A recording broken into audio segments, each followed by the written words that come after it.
चले भाई, इस वीडियो में हमें यह हद निकालनी है। याद कीजिएगा कि 2-4 वीडियो पहले ही हमने साइन एक्स बटा एक्स इज इक्वल टू 1 ये हद भी निकाली थी। तो उसी वीडियो को जहन में रखते हुए आप ये देखिए कि अगर हम इसमें सहरुखी शनाख्तें ट्रिग्नोमेट्रिक आइडेंटिटीज लगाएं तो इसकी तस्हील मुमकिन है। तो अगर मैं ऊपर और नीचे 1 प्लस कॉस एक्स से इस फ्रैक्शन को जरब दूं तो ये हो जाता है 1 माइनस कॉस स्क्वायर्ड एक्स बटा एक्स ज़रब 1 प्लस कॉस एक्स। और ये हद अपनी जगह कायम है, कहने की भी ज़रूरत नहीं है। तो भाई 1 माइनस कॉस स्क्वायर्ड एक्स किसके बराबर होता है? चूंकि cos squared x plus sine squared x 1 के बराबर होता है तो ये हो जाएगा sine squared x. Very good.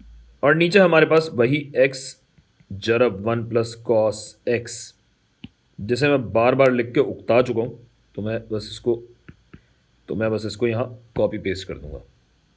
और जो ये बात है इसको मैं यूं भी तो लिख सकता हूं ना कि इसको मैं स्प्लिट कर दूं, 2 हिस्सों में तकसीम कर दूं। कौन कौन से हिस्से?